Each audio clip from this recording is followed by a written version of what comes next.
Alrighty. It's time for the Silvester talk again. Can't believe we actually do it. As usual, if we talk about a specific movie, keep in mind, we don't give a shit about spoilers. So, that's your first and only warning. Who wants to start?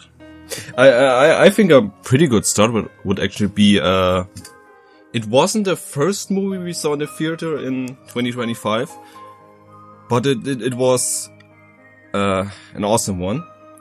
And the only Nicolas Cage movie we're gonna talk about in this year. The Surfer. That movie actually, I think it got released in 2024, but in Germany and I think in most other countries, the wider release was... The wide release was not first 25. Yes. And that's just a movie you have to see, I think. It's pretty much about Nicolas Cage and his son. And he just wants him to...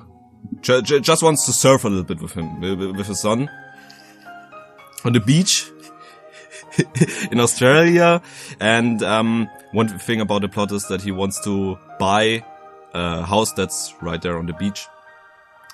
But the people living there, the Australians there, they don't like people that don't live there. Don't live he, don't surf he. Don't live he, don't surf he. So yeah, the whole movie is pretty much Nicolas Cage descend into madness because he doesn't accept it. He stays on that beach. He wants to buy that house. And the Aussies just bully him, manipulate everything. And it's a very unique movie. It's pretty 70s grindhouse-like. And if you like Nicolas Cage one-man shows like Vampire's Kiss, then you really have to watch this movie because this movie is complete Nicolas Cage performance.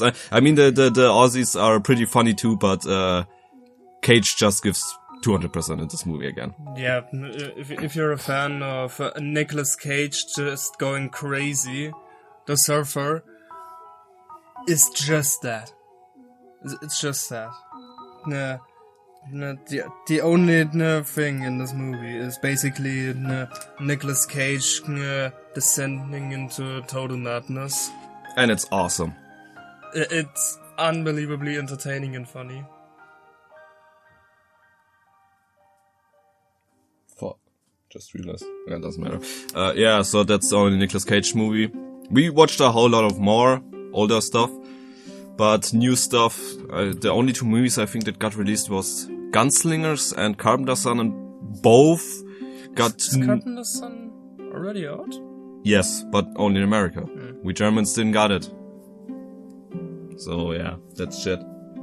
You wanna go on with the next movie?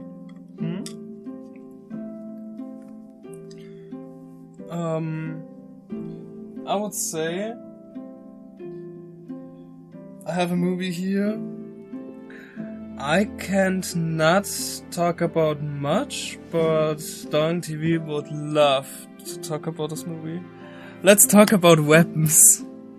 Oh, fuck.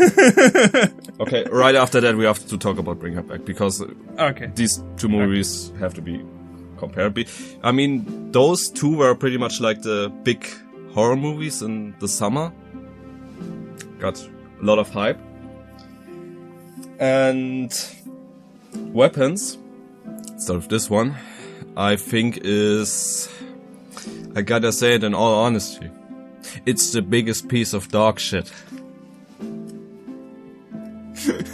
Actually not that bad, but I think it's so fucking overrated and overhyped. And I just want to point out, this movie is made by Zach Greger. The same man that made Barbarian, and I love that movie. That movie is awesome. But Weapons just didn't work. Like, it just didn't work for me. Just so odd, because it was already in Barbarian that the tone of the movie was like all over the place, but it worked. There are parts of the movie that are genuinely creepy, and then there are parts that are more like more funny. And it worked. In Barbarian it worked just well. But in Weapons it worked absolutely nothing for me. It tries to be creepy, but it has that weird funny undertone, and it just absolutely doesn't work for me. And the movie is in general more a comedy than a horror movie. But it has such a weird way of comedy. It just falls flat for me. And you know, the thing is, what most people like so much about a movie is that it centers around multiple characters. You first see the story of one character, then the next, and all these, in the finale, all these link together, but also that there are connections in the small parts also. And yes, it's a creative way to make a movie, but I think it was really creative in that movie. The story is really not that special, not that interesting. I just have to ask myself, didn't any of you saw Pulp Fiction before? Because that movie made it good, but this movie I think is just not special. I mean, there's a reason for every of the stories to be there. Except, who was it? The police officer, the right? Police guy, yes. Yeah, the police officer. Like, don't get me wrong. I actually liked the movie. I mean, it was not the hype movie for me, like for the rest of the world. I just watched it because it was there. And I must say, every story has its reason to be there. But the police officer, his story, it's the same story again, from the junkie before. Why is this in the movie? It's like 2 steps back in the story. Yeah. That's a pacing killer. And then the big finale. All of these stories link up to. By the way, this movie is fucking over 2 hours long, and this movie really didn't have to be that long. And the big payoff is, it's like about that witch that. By the way, this movie is over 2 hours long, and that witch stuff doesn't really get that much explanation, and what you get is really, it's nothing special. I mean, there are movies who doesn't explain shit to you and it works perfectly. Just yesterday we saw one. But this movie, no. It's, with its insane runtime, it has to explain stuff. No, but on this story, this runtime, there has to be a clear explanation. And it just refuses to do it. Yeah, so I think this movie is extremely overrated. I wouldn't even say it was really good. I would say it's mediocre, if not a little bit below that. But I'm still gonna watch Zack Ryder's next movie. I think it's even a Resident Evil movie. Is it? Yeah, I think there was something that he's gonna make a Resident Evil movie. Nice. But that one was L. Big Zack Ryder L. But the funny thing is, around the same time, the 2 people that made Talk to Me, that we both think were, and we both thought was also a little bit overrated. We still like Talk to Me. We talked 2 years prior about that movie.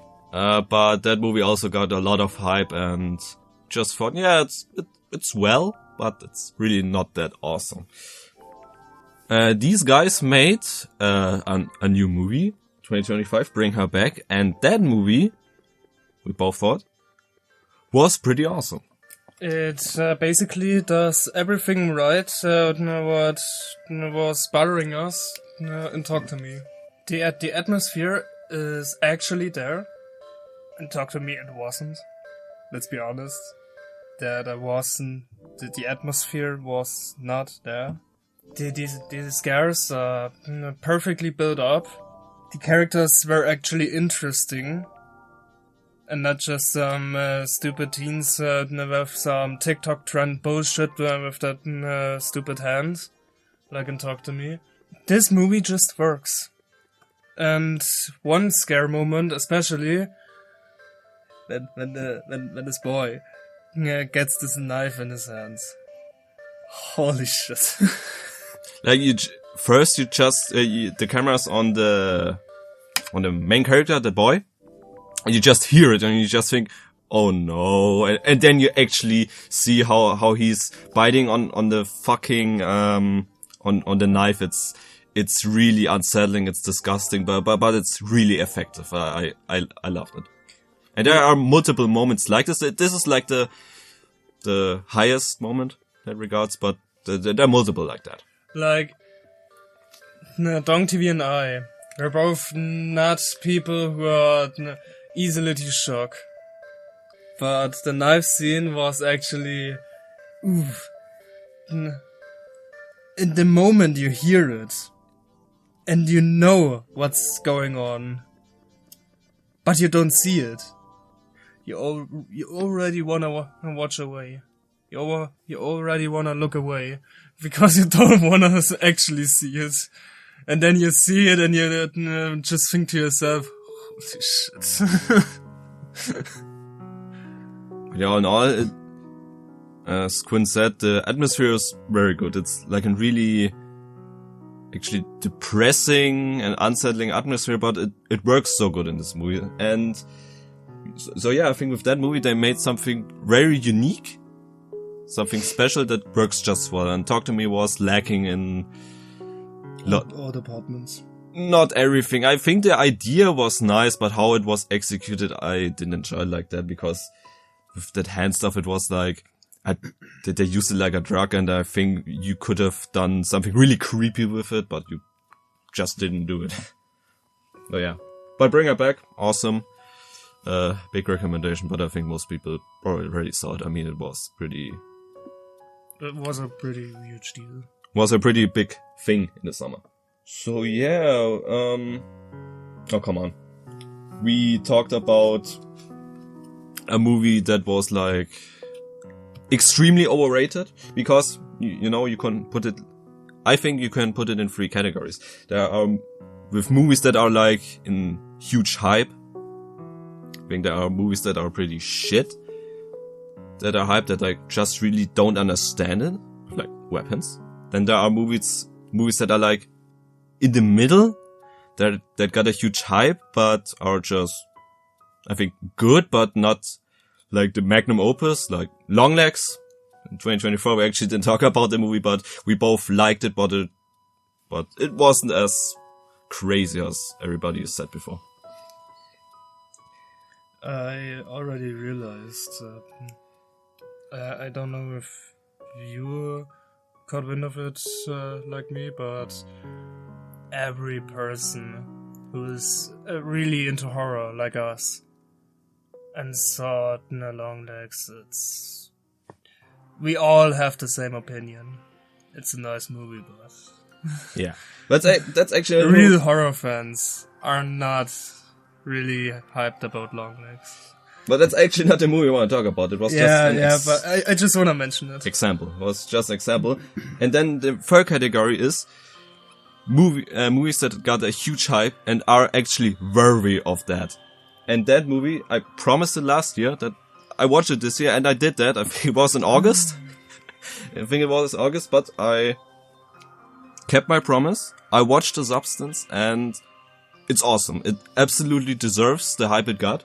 That movie also is over 2 hours long, but you don't really feel it. I think it just has a very good pacing. I mean, it's slow, but I think it works just perfect. It's that slow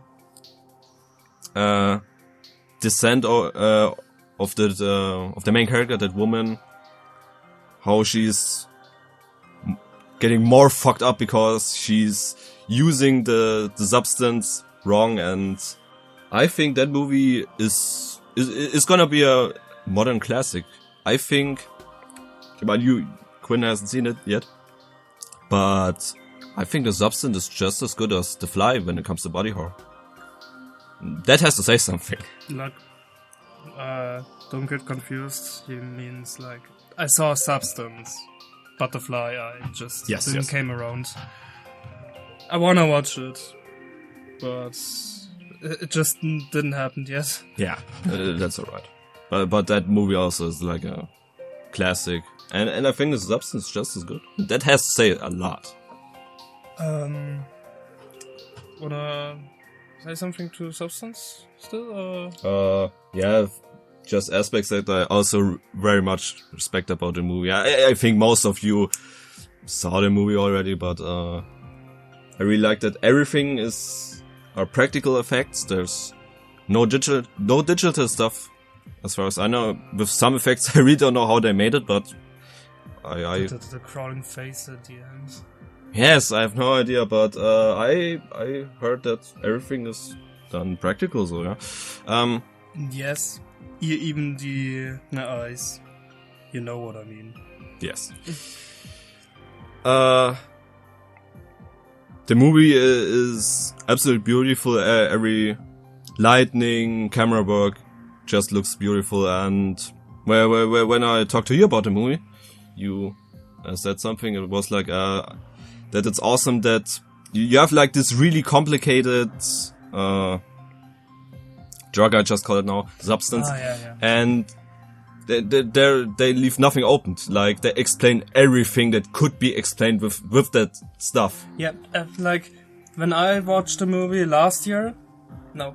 2024. Yeah, 2024. No, you actually watched it in the beginning of 25.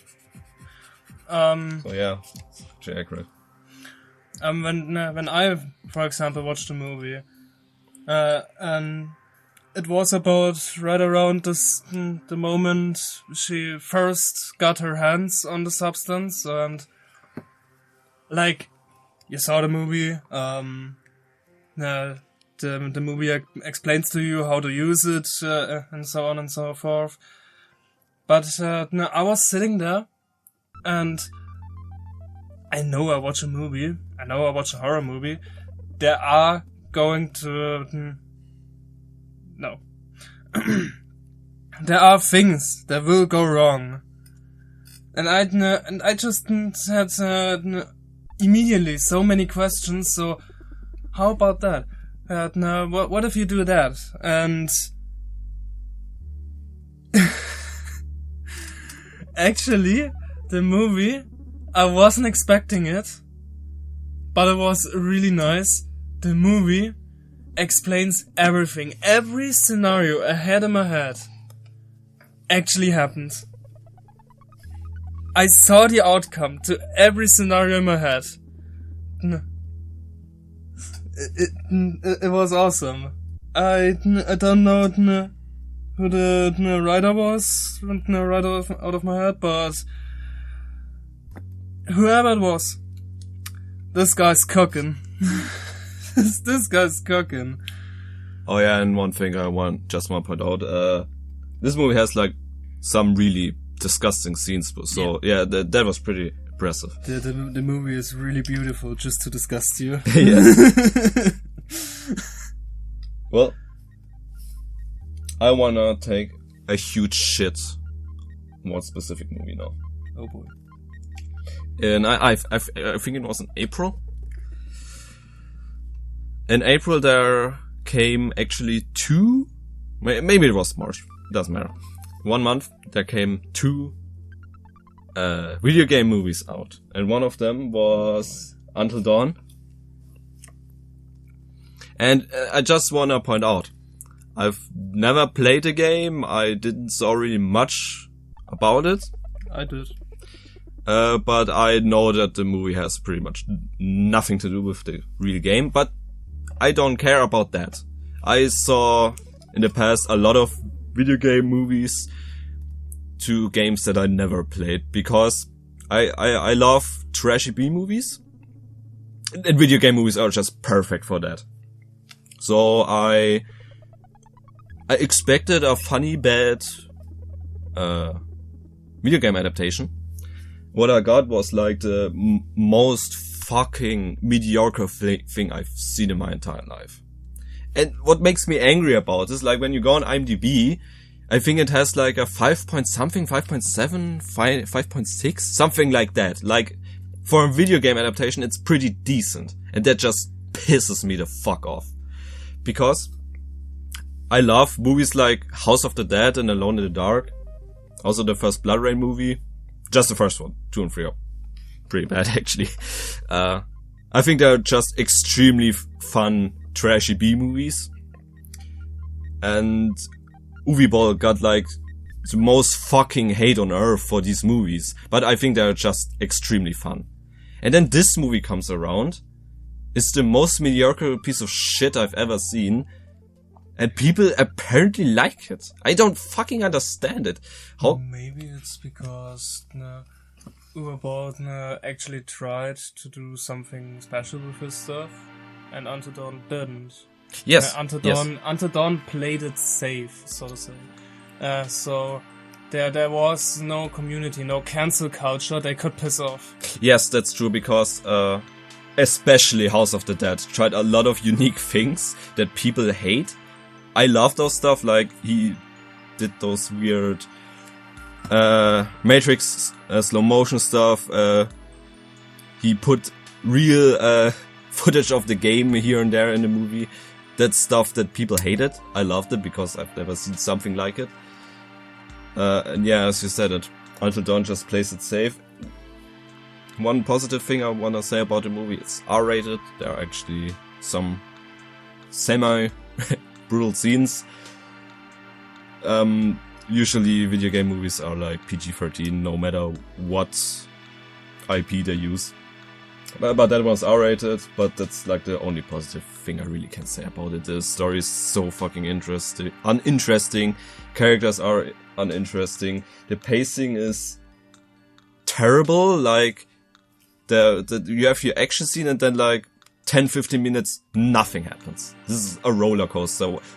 A high moment and then nothing. And the whole movie is like that.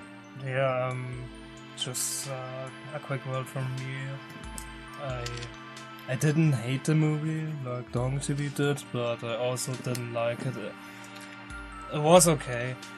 To be honest, before I watched the movie with him, I really thought I would be the one. Yes. Who will shit about this movie. Because I don't know when it got revealed that it comes out, but like 1 or 2 years ago, actually. But when the first trailers and so arrived, and I saw it, I was like, no. Like, hell no, I refuse. I refuse to watch that. I still watched it in the end with him in the movie theater, but it's playing with your expectations. DongTV hoped for a fun, stupid video game movie. It didn't got it. I just expected the worst piece of media I ever seen in my entire life, and I saw a lot of bullshit. And I actually didn't get that. I was positively surprised, and I want you to take the word positively, very cautious, by the way. I was positively surprised that it's not as bad as I thought, but it's still not good.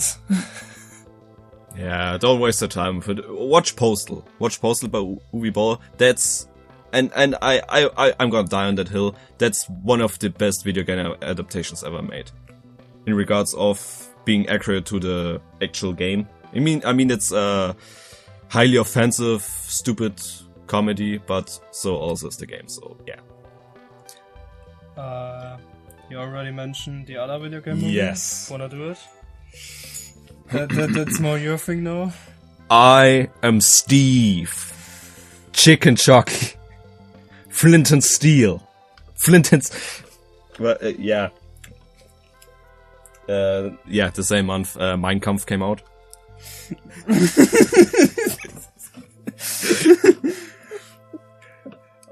Wait. I wanna explain something. There's a YouTube video of a grandpa who gives his Grandson. Grandson, yeah. Who gives his grandson the book Mein Kampf because he didn't understand it correctly when he said Minecraft. I love the video. It's unbelievably funny. That's why we call Minecraft always Mein Kampf. Yeah, it's just a joke. But yeah, the Minecraft movie, to call it by its real name. I personally, I really enjoyed it, and Quinn is gonna disagree probably on every aspect I'm gonna say now. I would if I could. What I mean with that, we'll come to the point. I mean, that movie got like memed to death. That there were like those poor fucking people that work in the theater in America. In Germany, in our screening, they didn't throw popcorn and shit around in the chicken jockey scene, but in America it was really bad. Except our friend. No, not even him. I think, if I remember correctly. And yeah, it's fucking stupid. It's morbidly obese Jack Black being Steve and all those live action actors in the animated Minecraft world. It's stupid, but I think with every other actor it probably wouldn't have worked, but because it's Jack Black, and Jack Black just works perfect for totally stupid humor, I think it worked. I mean, this year it came out like in the very last days of 2025, so we're gonna talk about it next year because we saw it January. Anaconda. That movie is also one of them. So we're gonna talk about it next year. But yeah, that's very specific Jack Black humor. It's just very unique. He can do cringy and stupid stuff, and it's just hilarious. Every other actor would do it, it would be just cringe. But when he does it, I think it's hilarious. With that movie, it was one of those situations. And the chemistry between Jack Black and Jason Moore, I think it's so stupid, but it's funny stupid. To be honest, I really liked the movie and would have done it like, I mean... Can't believe they didn't start making out at any point. Yes. I mean, they did 69 in one scene.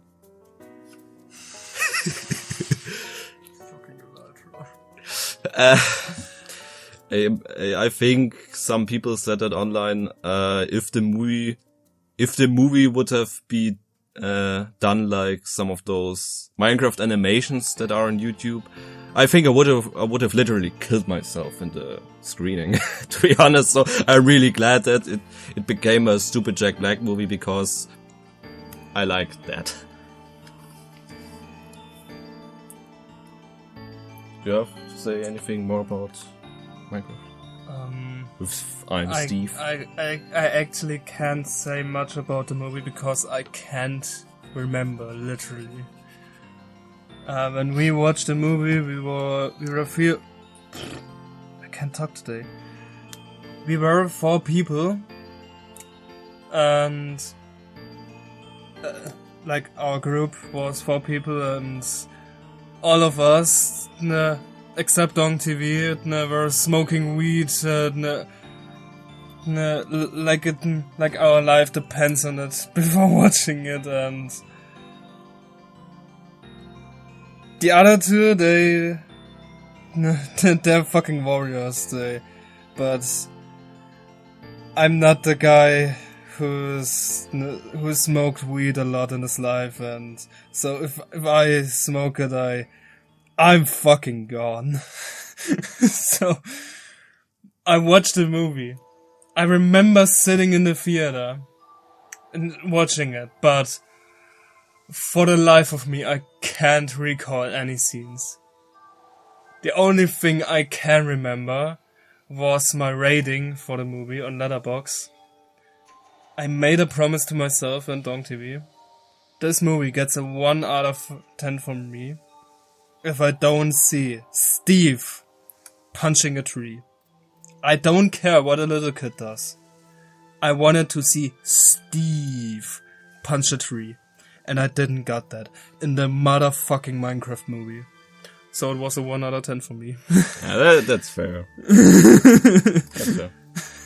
But yeah, I watched it sober because I take that shit like seriously for my fucking life. So I already knew before watching it I couldn't take it. So I knew I had to numb my senses when I watched it.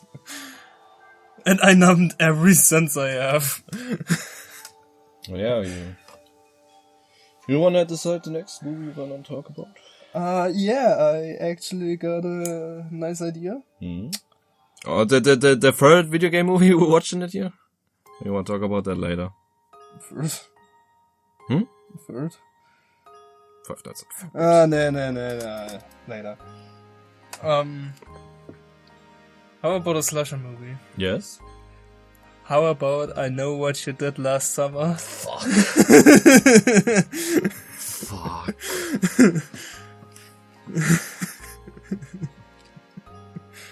I probably could just repeat myself of what I said about Until Dawn. No, I Know What You Did Last Summer. The thing is, this movie tries so hard to be Scream 5. It tries, like, its life depends on it. So yeah, it does that weird recreate stuff. It with its title, you know, it's gonna be some reboot stuff, but it actually follows the plot of the first two I Know What You Did Last Summer movies. No, nobody respects the third one, so yeah. And yeah, I mean, it has positive things about it. It has actually some brutal kills. Mm-hmm. I really have to say that. But the big reveal in the end just made my eyes roll so fucking badly, and yeah, the killer reveal is really garbage. I think it was that one guy that also was in the first movie. Yeah, it's just shit. And all in all, it nostalgia baits you so fucking hard and badly. It's just annoying. Like, this movie, it has nothing special about it. Just nostalgia baits everything that, just nostalgia baits every moment about the first, mostly the first movie. Were there any reference about the second movie, actually? I don't think so. Yeah, but I think it was first in the after credits scene. Yeah, that woman, yeah. I don't remember the character's name, but the black woman from the second one. Yes, she was in the after credits scene. True. But by the way, we both think that the second, I still Know What You Did Last Summer is the best one of them. It's just really fun slasher movie. Of course it has Jack Black in it. Yes. But yeah, the new one, it's not terrible, but I think it's so mediocre. By the way, just want to point it out. This movie, it's like the ugliest movie in existence. It's just grey and fucking ugly. It looks like your standard 2020 piece of shit movie, and doesn't really try anything special about lighting or camera work or anything. You just started with your nostalgia bait. One thing I can say about it, there's one scene that is clearly nostalgia bait. But I think this scene actually worked. It's the Crocker Queen scene. With the... I fucking don't know her name. But the Buffy actress who's in the original last summer. I was half asleep during that part of the movie, but I can remember it. And I thought this scene was actually good. It was nice. And despite it having the most insufferable character of the entire movie in it. I don't mean the Buffy actress, I mean the other blonde girl from the movie. God, I hated her. From the new one or the old one? From the new one. Yeah, I don't remember. I hated her. Like, holy shit, I thought the movie was okay. It has a lot of problems, but I thought it was okay. But I was so fucking pissed when the movie was over. And this blonde girl was still fucking alive. I wanted her so badly to die the entire movie. And she just refused to die. Thing I just want to point out, if you not have realized yet, mediocre movies just piss me way more off than really bad ones. One good example is Jeepers Creepers Reborn, one of the biggest piece of shit movies ever made. I think that movie is hilarious as shit. I really had a good experience watching that with Quinn back then. I didn't have a good experience. But such mediocre movies like Last Summer, the new one, or Until Dawn. I mean, I don't rate them on IMDb and Letterboxd bad. They got a 5 out of 10 out of me, but they just piss me off because I see that there could be more, and they just refuse to do it, and that pissed me off. So yeah, that being said, yeah, that's actually a pretty good idea. I'm gonna talk about now a terrible movie that came out 2025, but I think was hilarious. War of the Worlds with Ice Cube. Okay, that's your show. I didn't saw it. He's probably gonna see it the next few days, but I hate myself. not today. More than I usually do. War of the Worlds with Ice Cube. I mean, that movie, I think it was made in 2020 during the lockdown. Pretty obvious when you watch the movie, because it's like all in that one room with Ice Cube watching footage of the alien invasion and stuff like that. And I don't want to spoil too much because Quinn is gonna watch it, but that movie is exclusive on Amazon Prime. And I just want to say in the finale, there's a very good reason because this movie is only on Amazon Prime. It's really, really fucking stupid. And Ice Cube, there are roles that are funny with him, like in the new Anaconda, or the old Anaconda, or in Ghost of Mars. Friday. I haven't seen that one, but yeah, there are roles that he's funny and believable, but in War of the Worlds he's like that guy that works for the US government, and you just don't buy it, dude. His acting in that movie is so cheesy, stupid, and just bad, but it's hilarious. So if you wanna see and that movie, probably it's as of the recording now, it's a nominee for Golden Raspberry Worst Picture. I think it's gonna win, even though Snow White deserves it way more. By the way, we watched that movie too, but we don't really have to talk much about it. It's shit. It's just shit, really. And it is.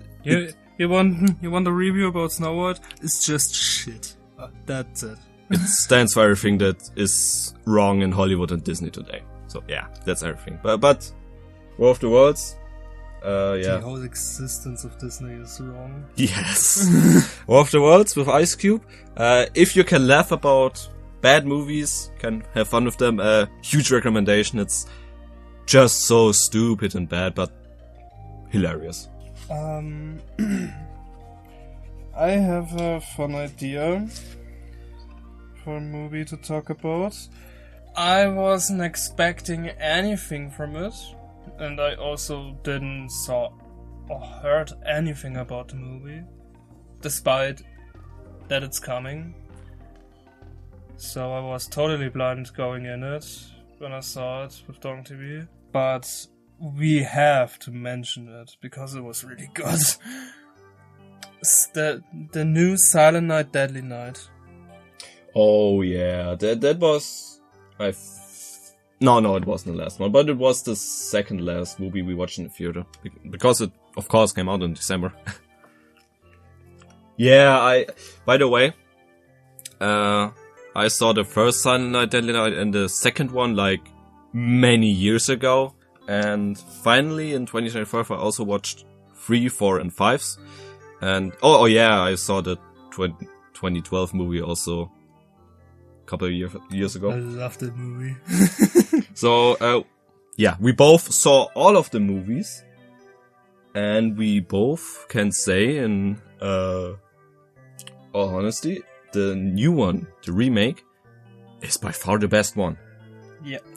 And it's because, the first Silent Night, Deadly Night, I think it's one of those movies if you, back then in the 80s, if you were around, you can really appreciate it and probably love it, but yeah, we are both born 2002, so we watched it after that, and we both think it's alright, it's a nice movie, but it was never that insane or crazy to us, so I thought, even before we watched the movie in the future, that maybe the remake could do something right, but then, the thing is about remakes. I think it's a way better idea to take an alright or nice movie from the past that you can make better.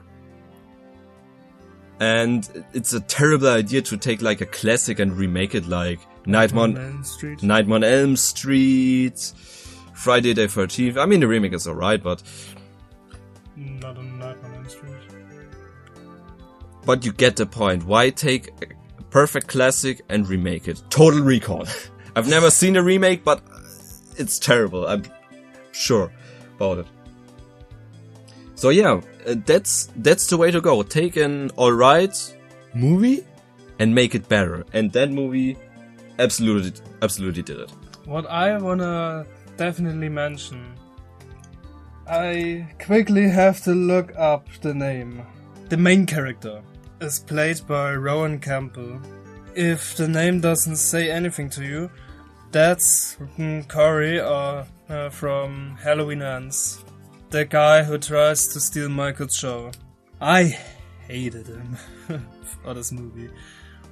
But with movies like Monkey and now especially Silent Night, Deadly Night, he had a full redemption arc. Yes, absolutely. When we watched the movie, like Silent Night, Deadly Night, and we were driving home, I just said to DongTV, let's see Halloween Ends not as the piece of shit it obviously is. Let's see it as a training ground for Rowan Campbell. Yes. Because this guy is made for a killer role. Yeah, and by the way, he fucking nailed it in Silent Night. What is awesome about the movie, what makes it so special also, is the killer is actually the protagonist. He's like an anti-hero. I mean, he was kinda an original, but in the new one, he's really the protagonist. But it's still a slasher. Like, he just kills people that you even maybe in the same moment or later you find out are piece of shit people, and that's thing I think is a really unique, nice idea, and this movie again, just the movie we saw yesterday, we're probably gonna talk about next year. I just said to Quinn, that I like it that today movies are not afraid to scare you anymore, because the 2010s I think was a terrible time for horror. Everything tried to be it had to be PG-13, so everybody can watch it. They didn't want to do anything shocking. It's just, everything was played safe. And if you had a movie, well, a horror movie, who was not PG-13 to the time, it tried everything to be the next Conjuring. Yes, I really hated the time. Of course, there are movies in that time, mostly indie stuff, that is awesome, like The First Terrifier, Deathgasm, stuff like that. But most of the stuff, especially the Hollywood stuff. And today, movies are not scared to shock you anymore. And also that movie, because there's like one scene with big, how should I call it? Like the party, you mean? Yeah, the party. There's like a big meetup of Nazis in that Christmas movie. I just want to point that out again. And then the protagonist is like killing all of them. But and one thing, I really love those little cutaways. When you the viewer and Rowan's character know their target, always the name of the target comes to the screen like it's a fucking video game introduction. Yeah, like a Super Smash Bros. Introduction. Yeah, that's... And on this party, I think we both really had to laugh. Yeah. when there's only written, kill all Nazis. Yeah, that was hilarious. I love that. That's also one unique thing about the movie that really has it doesn't really need to be there, but it's there because it gives the movie character, and I really like that. And one thing that I really need to point out, because I shitted on it in last summer, the new one, this movie has like throwback scenes. There's like with that one Nazi bitch. He's on the name of the leader. Of the leader. There's the scene where she's driving on that thing. Is it in English also called quad? It's a snow bike. You know what we mean. Yeah. On that snow bike. She's driving away and he's behind a tree and fucking cuts her head with the axe off. Just straight up decapitating her. Decapitating her. And it's an obvious throwback to that scene in the original, but it's not like in your face. It's good implemented in the movie. If you haven't seen the original, it's you just think, yeah, that's a cool kill. It isn't obvious that it's not nostalgia baiting you. It's just there. If you notice it, you are happy about it. And if you don't know the original movie, you don't think that, oh yeah, that's probably a reference. That's probably a reference. No, you just see the scene and go on. So it's well done in that movie. So it can be done right. And this movie made it in every aspect right. So we are not just haters of reboot stuff and all of that. It can be done right, but you have to do it right. And most just refuse it. But yeah, but what else do you expect from this studio that made Terrifier 2 and 3, you know? Of course it's gonna be good. Another reference scene is with the antlers. What? The antlers. You mind the scene with the deer head? Yeah. Yeah. Yeah, the antlers from the deer. A classic kill from the original. It's there again in the new one, but it's good implemented. If you haven't seen the original, you think, yes, nice kill. If you have seen the original, hey! Yeah. Just done really well. But in a joyful way, you know? The hey! Not an annoyed one. Alright, I wanna talk about a slasher movie that probably has seen nobody. I wanna talk about a movie. It's called Diced Reloaded. I really have to point it out because if you're maybe around on Tubi a lot, you maybe saw a couple years ago a 1 hour movie that is called Diced. And now in 2025 there came out a Diced Reloaded. It's not a sequel, it's a new cut of the movie. That movie is like around 90 minutes long, so it's longer. Can can I say something real quick? If you hear weird sounds now, sorry, but I'm thirsty. I'm too, so yeah, there is now the new version by can't remember the name of the director. He hasn't done anything besides Diced, but I actually hope he's gonna do more, because Diced Reloaded, I have to say, it's like scene for scene pretty much a ripoff of Terrifier 2, but the movie is actually done pretty well. The killer is a scarecrow, and to be honest, I haven't seen much good scarecrow slasher movies. I mean, there are a lot, but not many actually good ones. And this movie, it has really gory kills, like, let alone the first kill in the movie, that's really disgusting and gnarly. So yeah, that's very good kill. And all of them are done, with practical effects, so really respect that one. The movie is also, the lighting and how it's filmed, it looks a little bit like an 80s movie, so it has like that 80s charm to it. But yeah, you just have to keep in mind, it's a really low budget movie. It has the same plot as Terrifier 2, just, with even a lower budget. But it's charming.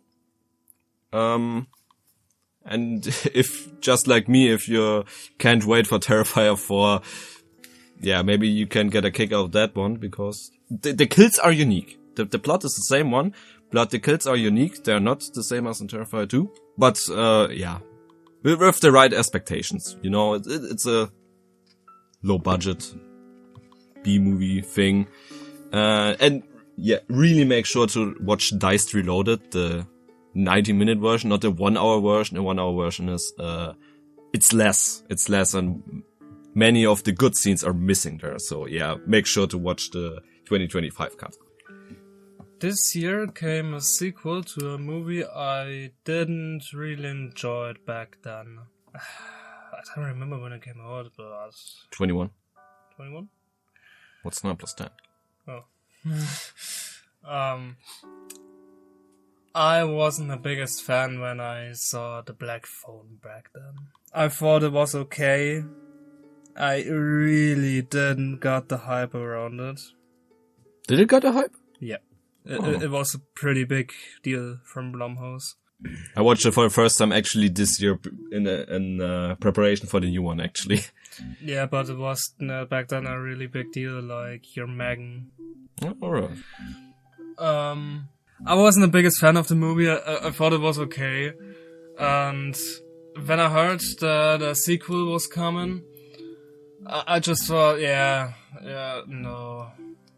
I don't have to see it. Especially not in the theater. But then we saw the trailer. And then we were watching some other movie. Dangerous Animals. Dangerous Animals. Can actually recall it. But then we were sitting in the movie theater watching Dangerous Animals just a few weeks, if I have to guess, before Black Phone 2 came out. Yes. And that was the trailer to the movie. And if it didn't come over like this, when I heard that the sequel was on its way, I didn't know anything about it. Just that it's coming. So, in the movie theater, on the day we watched Dangerous Animals, we saw the trailer, both for the first time, to Black Phone 2, and holy Jesus fucking Christ! This looked awesome. Yes. This looked awesome. You've got your really boring killer story about a kidnapper in the first one. How do you want to make a sequel about it? Do you know Freddy Krueger? Do you know Mr. Krueger? Like, everything in that trailer just screamed. It screeched Nightmare on Elm Street. So, by seeing the trailer, I knew. DongTV also, but I, as a huge Nightmare on Elm Street fan, knew I have to watch it. Because we all know we won't get another Nightmare on Elm Street. we're starving. And the final movie, Black Phone 2, was actually really close on it. Like, the way it was shot was beautiful, with its film grain and all that. I really can't say enough about how glad I am the film grain is coming back. Yeah. I love that shit. And it's used pretty smart in that movie. It's all in that sleepwalking scenes with the main character. The movie has film grain, but it also hasn't film grain. It only uses the film grain in scenes that are literally her nightmares, her dreams. And it was a pretty clever way to use it. And if you might think, yeah, okay, but when film grain is only in the nightmare scenes, then you know it's a nightmare. Nightmare on Elm Street, for example, sometimes played with the fact, is it a nightmare? Are they awake? Yeah, but the movie doesn't do that. He doesn't try to fool you, so it's okay. It was a really good implementation. I love the atmosphere in that dream sequences. The atmosphere was great. It's awesome. The atmosphere was really on point with Nightmare on Elm Street 1. Yeah. Not like the silly stuff in the sequels, like 4 to 6. We really mean the first one. It's still horror. Can we talk about the location? I think that was... Yeah, the location. Was so good. Like, you heard his words? He's a big hater of summer camp slashers. Of slashers playing in the woods. DongTV has the strong opinion that it's the laziest shit you can do. It's done to death. Yeah. I see his point. I still enjoy such stuff, but I see his point. It's done to death. But hearing DongTV saying good things about it means a lot. Because it's executed in an creative way. It's that summer camp, but it's in the winter and everything is freezed. There's a huge snowstorm. Like, you can really, you can feel like the cold. When you're watching that movie, it's done so good, actually. And that's actually where the design of the grabber. I was never the biggest fan of the design in the first one. I really can't point with the finger on it, but I think there was something quite missing about it. And in the second one, in the first one, there was the mask. The mask is fine. But the mask, in my opinion, is just not fitting his character, and it's just the mask. Like, there's nothing else design-wise on him. It doesn't really have to be there in the first one, that's the thing, you know? But in the second one, it was done really good. The mask is all freezing it. The entire dude is freezing. His hands and feet are all fucked up. His feet are already pretty bony and just covered in ice. So I really liked that. I think all of the ice stuff made the character complete, in my opinion. Yeah. Now he looks awesome, and you even could buy a figure of him, and it would look pretty cool. What also was a pretty cool aspect about the movie, I mean, you all saw the first. If you saw the second one, you saw the first one. The grabber's dead. Ooh, spoiler. The grabber's dead. So they got haunted by his spirit in the second one, Freddy Krueger style. And they had a really nice idea to implement the idea of his ghost coming back from hell with this winter theme. Something I also never heard before, but it was a cool idea to depict hell like not this all fiery place, but instead it's just ice cold. You burn, but you burn from the cold. Yeah, that was a pretty cool idea.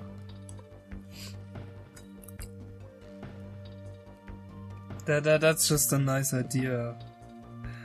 Like, what I still have to mention, there are no real kills actually in the movie, Yeah. which is pretty sad to be honest. yeah, I mentioned it a lot now, but the movie definitely got a lot inspired from Nightmare on Elm Street, clearly. And if you ever have seen a Nightmare on Elm Street movie, you know there are not many kills. There are good kills, but there are not many. In the fifth one are only 3, but all of them are good actually. All are good, but there's not many. That's a little illness the franchise always had. And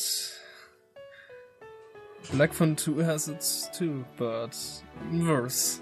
Because there's literally no one dying in this movie.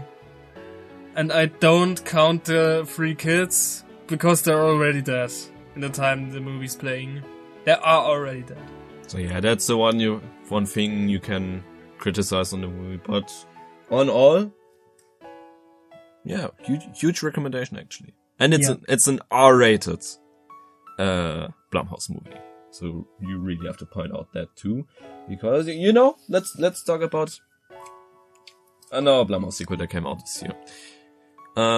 Megan 2.0. I think it's got real shit in the box office. It was a real flop, which is sad because I highly enjoyed Megan 2.0 actually. The thing is, the first one is I watched the first Megan this year for the first time too.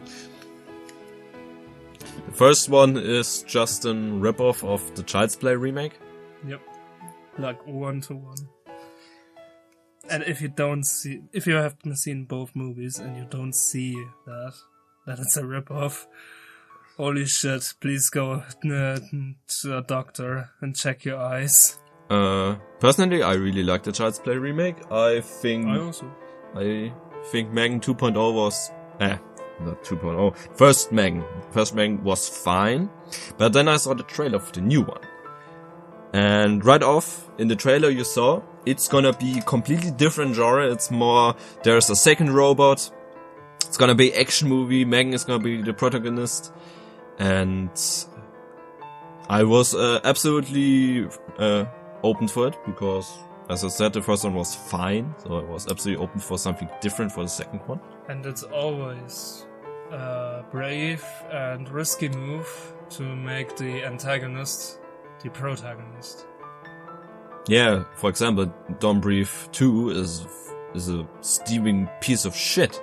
But Silent Night, Deadly Night, the new one, is a perfect example of how to do it. Yes. And Megan 2.0 too. Also, this is just an totally insane movie. There's so much crazy action. It actually, some of you probably gonna roll off the eyes hearing that, but we both liked that movie. It's a lot like Terminator 3, Rise of the Machines.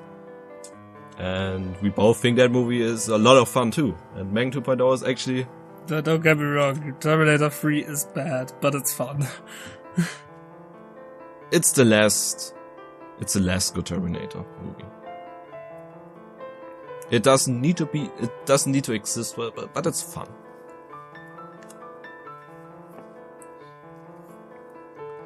And yeah, there's really a lot of crazy action stuff. You really have to see it yourself, actually. And the one thing that they have to criticize about it, as I said, Black Phone 2 was R-rated. Megan 2.0 sadly is PG. At least in the theater it was PG-13. Then after we saw it, I read, oh yeah, it's gonna be unrated on Blu-ray. I thought, yeah, fuck you. I already did it with the first one that also was in theater PG-13 and then in Blu-ray unrated. So that's pretty scammy. I hate when studios do that. So there are some kills that you can obviously see that that would have been brutal, but it wasn't. It just cuts away. That pissed me off, but on all the thing just makes a lot of fun, so I can still recommend it highly. The thing with Madman 2.0 is it's more forgivable in this movie. Otherwise, like in the first one. Because Madman 2.0 doesn't try to be a slasher. Yes. If there are brutal scenes, you're happy. If you like that stuff like us, but we didn't expect it going into this movie. All of the fun action scenes are still there, so yeah, it's still Madman 1 worth recommendation. Madman 1 tried to be a slasher, and it failed in the theaters. On Blu-ray, it's fine, but Madman 2.0 doesn't even pretend to try to be a slasher, so it's fine. It's okay. But sadly, it failed in other ways in the theater. Nobody watched it. But we did. We supported it. As you can tell, we are mainly just talking about new stuff that came out. Yeah, we're busy. But I really have to talk about one movie that's older to understand it. It's a tradition since my 18th birthday that to my birthday, Quinn and I get together. And I just, build a lineup of 3 bad movies, trash films, B movies, how you wanna call it, because I love watching trashy B movie stuff. I enjoy bad B movies way more than most Hollywood stuff. I love that stuff. That's the thing that You don't like Avatar? Fuck. Fuck Avatar. I would literally rather kill myself than watch Avatar. So yeah, the blue people one. Last Earth, that's good. Only the show. The movie is shit. Just shit. I love trashy B-movie stuff. And always make a lineup of 3 movies to my birthday that we watch together. And in 2025, one of those movies in the lineup was Lawnmower Man 2 Beyond Cyberspace. In preparation, I actually watched the first one.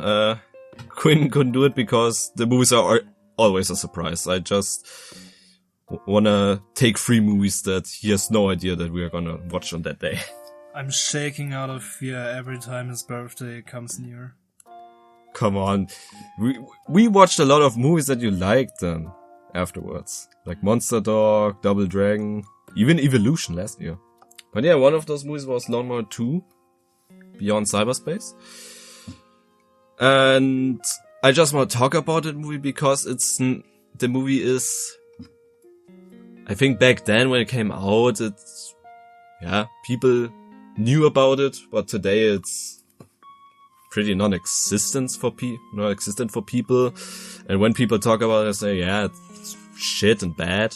And because of that, I want to talk about it because I think that's actually one of the most entertaining B movies that in general I've ever seen. That movie is incredibly entertaining and fun. Incest, a fun game for the whole family. We are Germans. We watched it in German, but then I actually took a look at the English version at home then. And how did he say it? Incest, the game the whole family can play.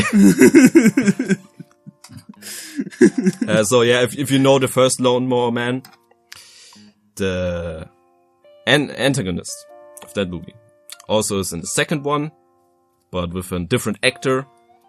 He's like that bald-headed guy now, but he acts like a total cartoon villain, a little bit Jim Carrey-like, and that line that we just said, that's one thing that he says, and even in context... It was a different actor?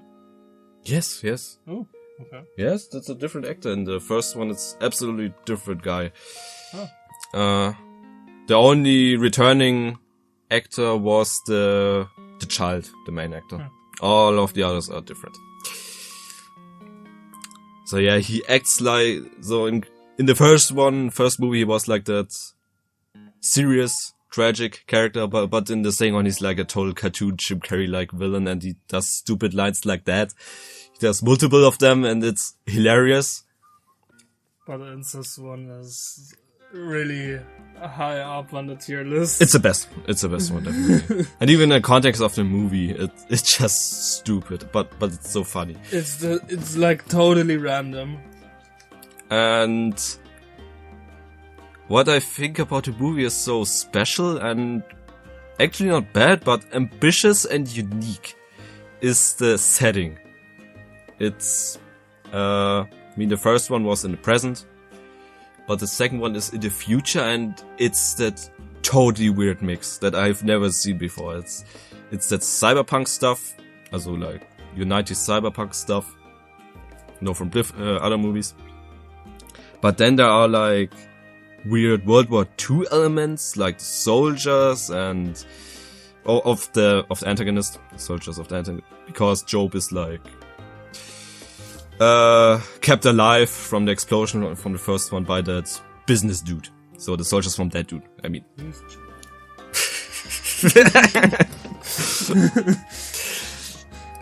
And a lot of the cars are look like they're from the 40s, but also there are futuristic cars. And there are even a lot of Aztec architecture. Like in the middle of the streets, there are like so weird Aztec build-ups with screens built in there, where people are just random playing video games and stuff, and it's so weird, and it's so different things, but because it actually doesn't work together, it works perfect again because it's so weird. And there are like in the first one, there's a lot of dated 90s digital effects that I always love. Can't get enough of that stuff. It's actually not as cursed as in the first one, because in the first one, Job is like that complete CGI abomination. You also get to see at the beginning of the second one. Yeah, sequel. There's it recalls the ending of the first movie. I mean, I never have seen the first one. To be honest, I'm also not really interested to see it. But I still knew the clips because it's history. It's new history. Yeah. It's bad CGI history. But in 92, when the movie came out, it was impressive. Back then. It's unbelievable, but it was. For 5 minutes. But yeah, in the second one, Job is actually never huge CGI abomination. He's it's always the actor, but there's still a lot of cursed green screen stuff, CGI, and just so much over the top stuff. I really recommend it. If you enjoy cheesy, campy B-movie stuff, give this a try. Give this movie a chance with the right expectations. Don't expect very sequel to the first one. Just expect a fun, campy B-movie, and then you have hell lot of fun. Yeah, that's what I wanted to say about that. Before you forget it, you want to actually talk about Madman? Yeah. Like you already noticed, and we already mentioned it. Today we mostly talk about just stuff we saw last year from new releases, but both of us had one movie who's not new, and we just wanted to mention it quickly. He had Lawnmower Man 2, and I had Madman 2. Would be interesting. I had Madman because I wanted to throw the title in the room just because I was shocked after seeing it how literally no one knows this movie. And even you just know about it because of me. Yeah. I don't know even how I found it, but I found it somewhere, then I told you about it. Yeah. Like, why is this a hidden gem? Why is this not a classic? I just don't get it. A quick summary of the plot. Madman is about a woman working in a bookstore who found a book. From the cover, it seems like it's a comic, but apparently it's an actual book. It's like some horror book, like yeah, it's Stephen King stuff you can compare it. Yeah, maybe. And she falls in love with it. For her, it's like a little guilty pleasure. Only problem is the stuff she reads in the books. It's 2 books, by the way. Will happen in reality as she reads it. And there's this main killer in those books who in the second book. Yeah, who confuses her with the final girl in the book, and wants to. What the hell actually did he wanted to do with her? I think in the story he fell in love with her, but the book, because she already read the book, she knows in the end he kills her. Yeah. But and what go you on. I can say it afterwards. But the movie is astonishing. It feels very grounded and adult. It's not like your cheesy slasher movie, like your Friday the 13th sequels or something like that. It's really grounded. The characters actually act like they're actual adults. The story is interesting. The effects are interesting. The stuff that happens is interesting. The movie, for example, starts with a story she just reads. And about that homunculus, I think it was, yeah.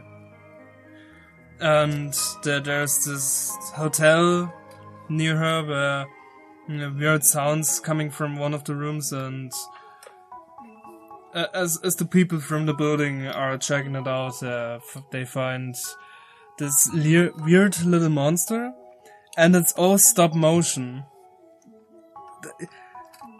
I love that stuff. I just love that stuff. I love practical effects, okay? And the stop motion makes a lot of sense because I looked it up. The director also made The Gate, which also had a lot of stop motion. And what I also really loved was a total design decision, if you think about it. The finale, and I will spoil the finale now. This weird little monster that's only seen in the beginning of the movie comes back in the finale, and it jumps the killer. They both fly out the window, and the camera cuts to the outside of the window as the two burst through, and it's just papers. It's just pages of books. There are no bodies, there's no blood, it's just pages of books. Because they're only a story. Yeah, it's really creative. Such an interesting artistic decision. I really enjoyed that. I love this movie. Yeah, and the cover. Come on, the cover. I don't know which cover you now have in mind of the movie. There are a few, but all are great. I especially love the original one. There's just the main character, the woman, with the book in front of her face and this grey tone everywhere. I love this cover. Because that cover also resembles the movie so good. Yeah. You first see the main character, the woman, how she's reading that book, and it tells you already a lot about the movie. And then you see in that book from the cover, you see how the killer is coming out of that. But it's small, and you don't see it right away when you take a closer look at it. And I think it resembles the movie itself also pretty good, because this movie doesn't have that much action. It's really about the atmosphere, but the atmosphere is so good. But the killer is also very interesting, because it's that guy that's missing like a nose and an ear, and from the people he kills, he's taking that stuff and putting it on himself. It's also a thing that I thought was very unique and interesting about the killer. And if you maybe ask yourself now, okay, wait, from what year is this? If you say it's an old movie, 89, I think. It's 87? No, I'm pretty sure it was 89. Oh yeah, you're right. Said it. I didn't say it earlier. Lawnmower Man 2 is, by the way, from 96. Yeah, but just a quick reminder. I don't know why it's a hidden gem. It should be a classic. Yes, absolutely. Watch Madman. I think we should talk about a slasher movie that got from 25 that got hell lot of hate for no fucking reason. Let's talk about Prom Queen. Prom Queen, it's actually sequel to the Fear Street movies, but you can really watch it on its own. We watched all 4 together, and Prom Queen as the first one, and you really understand everything without watching the others. It's more like it's spin-off. And it's pretty much a classic. It's made like a classic 80s slasher movie. It's all, the whole location is that prom. And it's done pretty classic. The killer design, that red killer design I really enjoyed. And the movie is pretty gory, so it doesn't really, you can't really talk too much about it. It's like a pretty classic done slasher movie, but I think it was done perfectly for what it is, and for some reason, especially on Letterboxd, people love to shit on that movie for no reason. It's such a fun movie, and I didn't understand the hate on it. Like, I remember when I found out that this movie was coming out, I was just like, wait, another Fear Street? Playing in the same year as all the best movies on Earth came out? Yeah, it's 1988, by the way. It does everything right what the original Prom Night did wrong, because fuck this movie. Fuck! Where can I sign up? Yeah, no, fuck Prom Night. The movie with Jamie Lee Curtis, fuck this movie. I haven't seen it so far. I only have seen like the Agent 47 remake. Fuck this movie. But Fear Street Prom Queen, I already loved the trilogy back then when it came out. I already loved the original Fear Street trilogy, and more about that? In the best year this world was ever blessed with? Fuck yes! Fuck yes! Please! Shut up and take my money! You wanna say something? Yeah, I just wanna talk quick about Prom Queen, because it got so much hate, and I think it's a crime against a good taste to hate that movie. It's a really good done slasher movie. I mean, it doesn't do anything crazy like the original trilogy, but it's your basic slasher formula, and it does it perfectly. I really don't get it why people hated this movie. To be honest, most people gonna hate me for this. as I said, we watched it together. I watched all of them for the first time. And I like Prom Queen even the most because I mean, I appreciate that they did like that huge story in different time ages with the trilogy, and they did like that huge story, three movies. But I think it dragged a lot, and I like more the classic slasher stuff from Prom Queen. So yeah, I actually wanna talk about, and we are trying to. You have to speedrun those three. Yep. Because but I want to mention them. The new Puniverse movies that came out last year. Peter Pan's Neverland Nightmare came out. Yeah, let's talk about this one first. Just want to talk about them quick. Peter Pan's Neverland Nightmare. That movie also, like Dice Reloaded, not as much as Diced. Peter Pan does a lot of things on its own, but also has a lot of inspirations from Terrifier 2. But that movie, it has a very slow pacing, but if you have no problem with that, I think that movie is pretty fun. It has some very, very gory kills. I really enjoy the design of Peter Pan in that movie. He looks really fucked with his face and all. And in general, there are some, again, with the Winnie Pooh movies, there are some pretty, yeah, what should I call it? Crazy ideas how they implemented the characters from the OG stuff in that twisted, horror movie. Like with that fairy.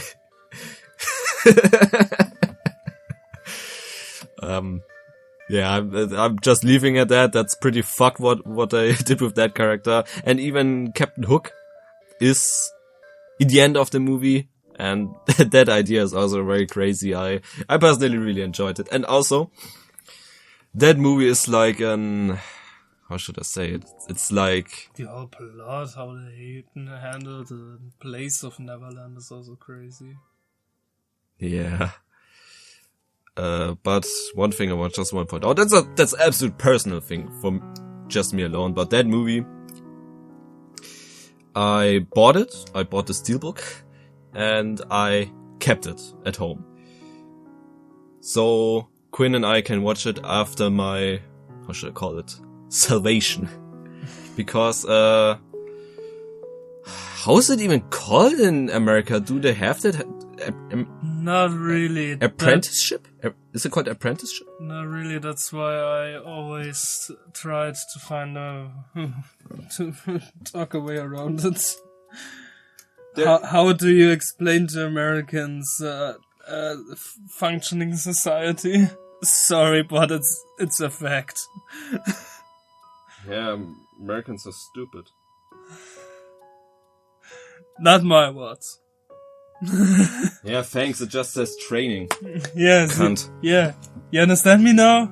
But yeah, in Germany there's like a system where you learn a job for like 3 years and... 2 to 3 years. 2 to 3 years. Depends on what are you doing. And at the same time you're like going in school, either for 1 week school, 1 week work, or with like me, how it was, 1 to 2 days in the week school and the other days work. And in the end you have an exam, and I shitted my pants because of that, and everyone does. And I promised to myself, after I'm done with that, I'm gonna give myself a treat, and we're watching Peter Pan's Neverland Nightmare. So yeah, that for that alone, that movie is special to me. But yeah, next thing, that one we actually watched in the theater, because it was in the theater for like 1 week. Screamboat. That movie is actually not from the Puniverse. It's done by the guy that made The Mean One. By the way, I actually also watched that one the same year. It's shit. It's shit, yeah. It's David Howard Thornton's performance is on point, but all of the rest of the movie, pretty bad. But in Screamboat, I mean, the mean one came before it. So, Screamboat. 3 years later. And yeah, the guy figured things out, and it's very stupid. It's very, very stupid, but it was a lot of fun. I love the location with the disgusting boat it's on. It remembers a little bit on Friday the 13th 8, Jason Takes Manhattan. The kills are very brutal, real gory. I think Mickey Mouse is cutting one dude's dick off. And this movie also, like the mean one, Mickey Mouse is played by David Howard Thornton, aka Art the Clown, and his performance is always awesome. And especially in comparison to, I talked about it last year, to The Mousetrap. This movie is just, I mean, people love to shit on these childhood nightmare movies, just call them now. But Screamboat, that movie is just, I mean, as I said, it's stupid, but it's so much fun. I can recommend it, especially if you also like the Terrifier movies, because they're Howard Thornton. And do you want to say about it? I'm just trying to speedrun all of the shit now. Yeah, I get it. I really don't have to say much about it. Screamboat is definitely a movie you have to be in the right mindset. It's really trashy, but it's fun. Yes. As I said, I loved that stuff, so yeah, I had a blast with it. And the third one, and I really can't tell which one of these three is my favorite. I liked all of them, but I know it's your favorite of them, of the bunch. Yep. That one is part of the Puniverse, Bambi the Reckoning. God, this movie was awesome. You know, I talked said more stuff about the last two. Say you something about Bambi. Okay. Bambi the Reckoning. A Puniverse movie. About a monster, zombie, Bambi. Mutated even. Yeah. Because of the toxic garbage. Now my question to you. If you haven't seen the movie, perfect.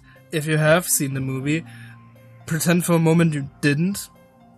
And answer me one question. How the fuck do you make a movie about that? Without anything else? No Winnie Pooh, no Peter Pan or something, or other shit. Just Bambi, the character. How the fuck do you make a movie about it? Because that's what I was asking. You got your answer. Somehow they actually managed to make a movie about it. And it was fun. Bambi looked awesome. Pretty menacing, actually. Bambi was fucking menacing. Now, like, in the beginning, when Bambi is in this huge house with the family, it's hunting for the entire movie. When shots like when he comes through doorways and stuff. Holy shit, Bambi is fucking menacing. And a thing I want to point out, and you know, with that movie, I can actually compare it to another movie that we watched this year. We're gonna not much deeper in that, but can compare it to that one. I think Bambi, I mean, it's like a four-legged creature, so I can compare it. That movie did like everything better than Death of a Unicorn, I think, because Death of a Unicorn takes pretty long until it comes to the action, and Bambi is like, hell, I don't know, 10... Movie starts and you are in it. Like 5 to 10 minutes, and then you have non-stop action, and it's awesome. Yeah. I mean, it's pretty much like a little bit over 80 minutes, but it's entertaining the whole time. Like, to be honest, I wasn't the big fan of Winnie Pooh, Blood and Honey, but I was... First one. Yeah, but I was really entertained from the second one. The second one is actually a really good slasher, and to be honest, still with that in mind, with that opinion in mind, there's a big Puniverse movie in planning from that studio. Your Avengers for those characters, basically. Avengers and good. Yeah, and literally, as of recording this, the character I'm most hyped about to see again is legit Bambi. That thing was awesome. That was awesome. There's a few things I wanna compare to Death of a Unicorn again is, what I really like, Bambi is like, I think the whole movie is shot at night, and what helps the CGI? Yes, exactly, because this is a low budget movie, of course, but because everything is done in the dark, the CGI looks, well. And the thing in Death of a Unicorn was, there are shots a day and CGI looks abysmal in those scenes. Sometimes I see those comparisons. I know it sounds out of context now, but it has to do with Bambi. I think most of the people who watches this, if anyone even watches this, have seen shit like, what do I take for example? Ant-Man 3 or the 4th Thor movie. Where the CGI is really abysmal, and we talk about a big budget Disney movie. And then you have money laundering scheme. Yeah, and then you have movies that are over fucking 10 years old now. Almost 20. They go to the 20 year mark already. Like Pirates of the Caribbean 2 and 3. And then I always see screenshots from Davy Jones of that movie, and people are like, was CGI better back then? Fuck! No! No, it wasn't! The people making that shit back then just used their fucking brain.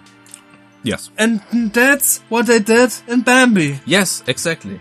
They knew how to do it with their budget. And I always respected stuff.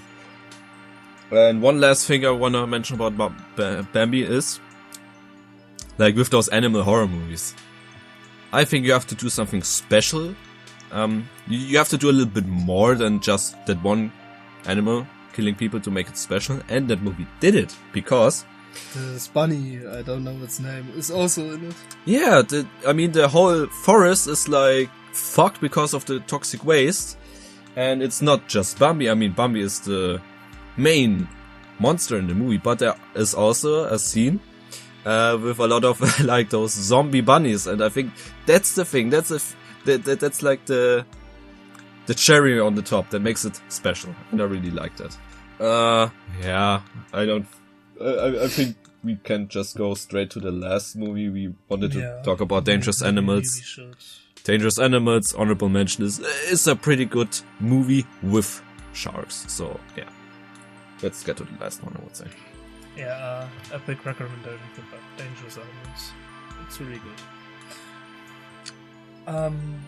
As always, we take the best movie of the year for the last. At least in my opinion, but it's also my channel, so I make the rules. It's actually my favorite of the year also. Let's talk about Final Destination. Fuck. Since my childhood, since I saw a Final Destination movie for the first time, I was a huge fan of this franchise. I saw every movie countless times. I can talk out of my mind. And Jesus fucking Christ. Finally we got a new one. Finally. Like, I had a really shit year, but basically the best day of this year was finally going into the movie theater for Final Destination Bloodlines. This movie is just awesome from the first to the last second. you know the opening of the movie, when they arrived at the Skyview tower, and after taking their photos and stuff like that, after the stupid kid stole the pennies out of the fountain, killed them at the end, all. When they get into this elevator, like, you know, you watch the movie for the first time, you're sitting in a theater, you think to yourself, okay, it's definitely a movie, and then they go into the elevator, and you see how the doors close, and how those locks lock in from the doors, and it's shot so menacingly that those hooks locking in from the elevator door, that's the moment you got remembered. Fuck. Shit's going up the roof in just a few moments. You are watching Final Destination.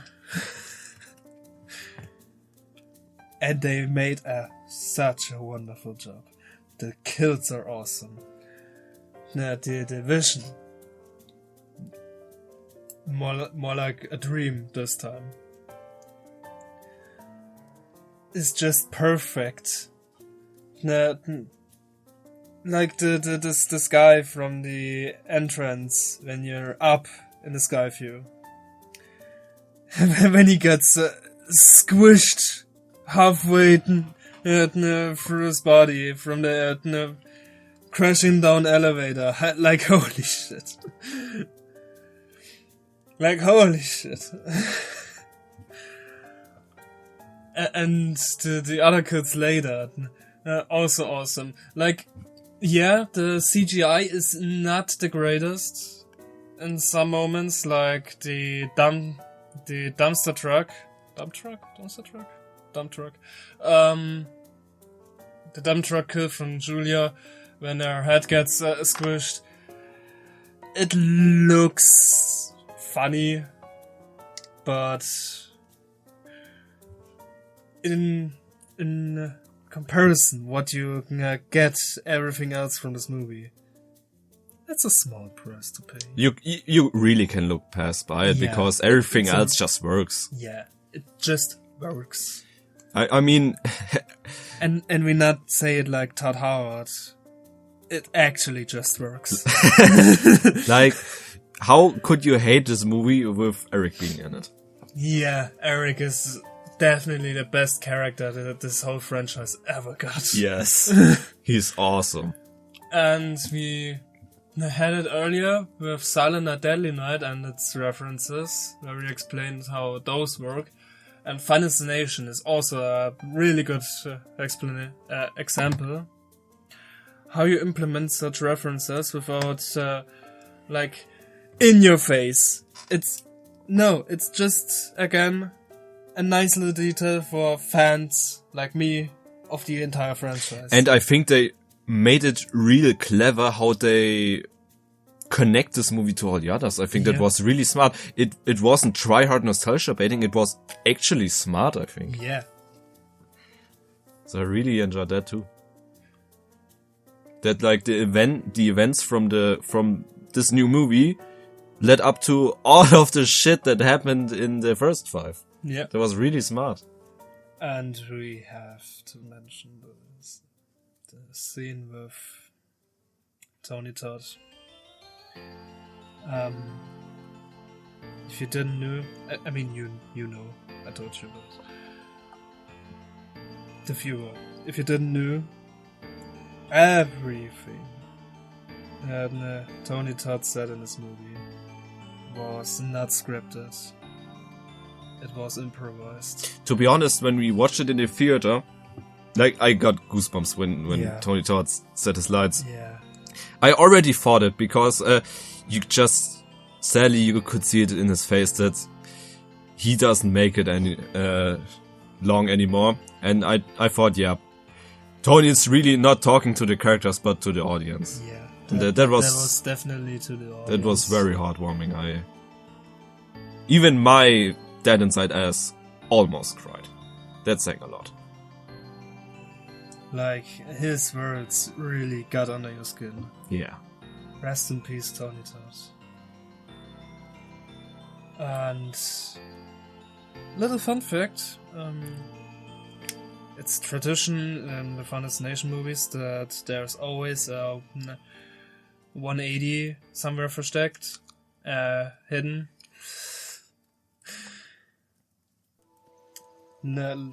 As a Easter egg to Flight 180 from the first one, and if you didn't spot it, there are 2 I could find, and I watched the movie 3 or 4 times? 3 or 4 times, I think. I watched the movie 3 to 4 times. I wanna know now. Fuck. You do not take your theater watches. Like, in situations like this, it would help. It doesn't care right now. I only watched it in theater. Yeah, right. Who cares? Yeah. Give me a sec. Anyway, during Quinn is searching, I just want to point out, last year, with my favorite movie, Terrifier 3, I did something... 4 times. I did something crazy with watching it 3 times in the theater, and, I mean, you watched it 4 times, but you did something else crazy with your favorite movie. You wanna tell it? I watched the movie 4 times, and I could find 2 instances of a 180 hidden in the movie. By the way, there's also a little Easter egg to Clown on the Cornfield. In the hospital. Which we also watched, by the way, and liked. In the hospital, when they got their nutty stuff to kill Bobby, the candy they got out is called Frando, and also written like Frando, the character from Clown on the Cornfield. No, but the 180, directly when the movie starts, the license plate of Iris's car, of Paul and Iris's car, is a combination of numbers and letters, and it reads out Flight 180, and with a little bit of imagination, the finale of the movie, as soon as Iris's house exploded and you got this drone shot of Iris's burning house.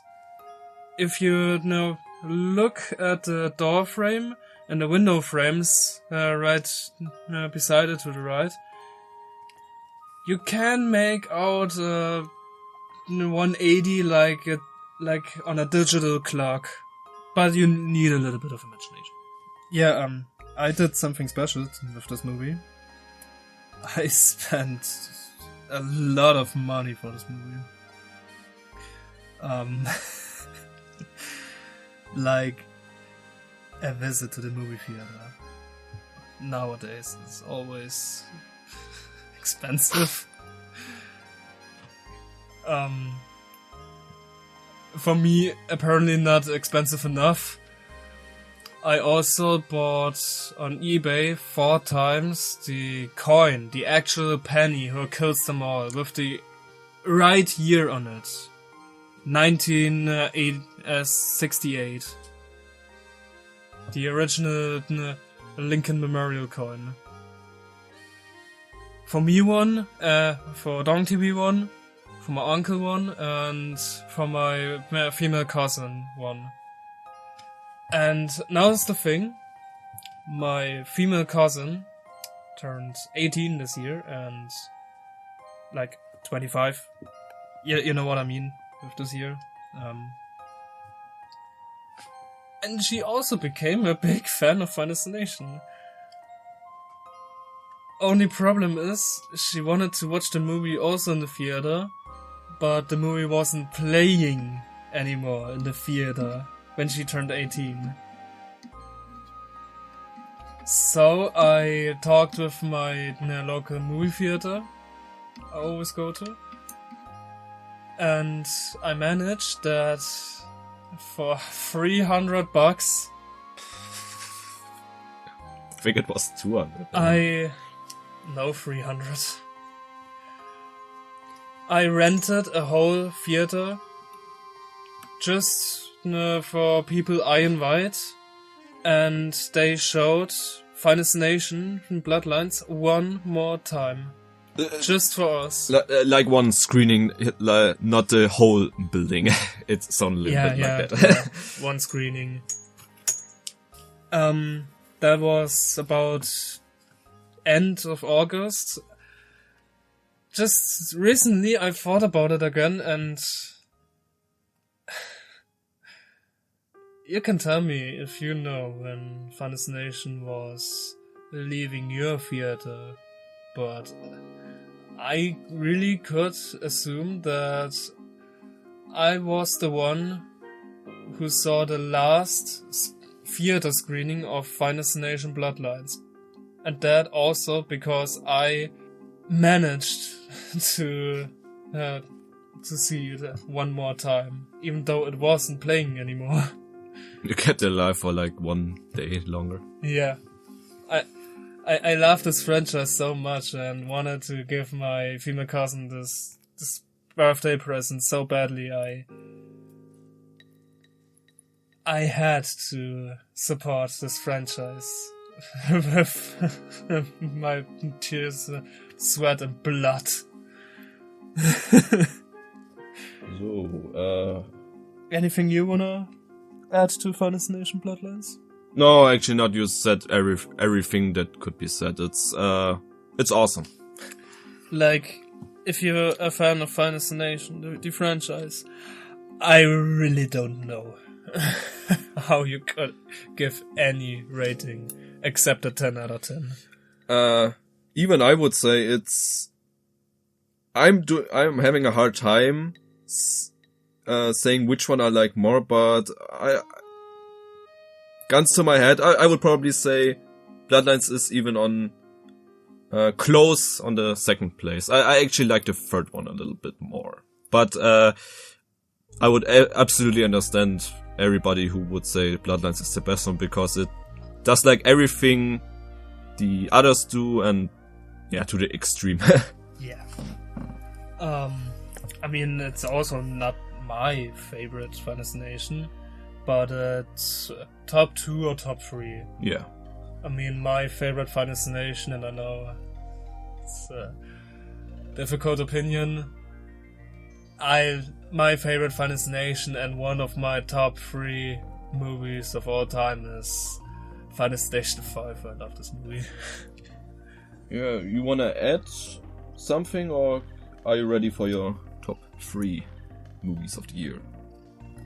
If you don't have it already, I can start. Yeah. Actually, after this whole Silvester talk, I realized I have a different top 3, so I want to give one honorable mention. We also watched it this year, even though it wasn't part of the Silvester talk, because we didn't really have much to say about it, except that it's pretty awesome. Honorable mention, 4th place, The Monkey by Oscar Perkins. Very much like Final Destination, has funny monkey and just awesome humor. We both really enjoyed it, and that's my honorable mention, 4th place. 3rd place is a movie most of you probably didn't heard of. I couldn't talk about it in the Silvester talk because Quinn hasn't seen it yet and don't want to spoil him. But 3rd place is Borderline with Samara Weaving and Ray Nicholson. Not to be confused with Ryan Nicholson, who made Gutterballs. Ray Nicholson, who was in Smile 2. Just a super weird, but actually hilarious, horror comedy with Samara Weaving, and Ray Nicholson is like absolutely insane in that movie. And also really creative with its camera work and lighting. I really enjoyed that movie, so that's 3rd place.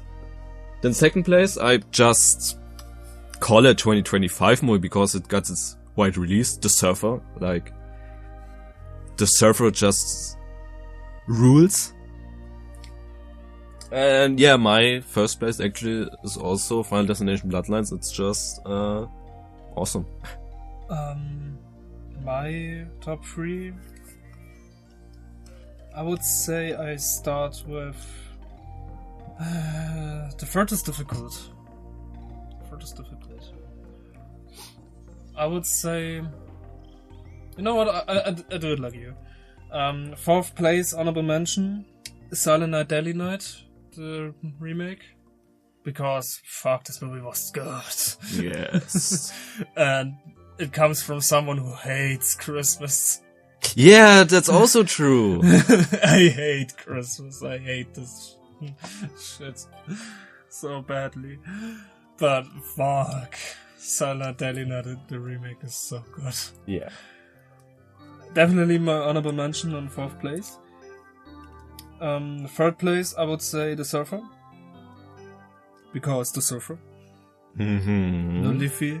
Don't leave he, don't surf he. Don't leave he, don't surf he.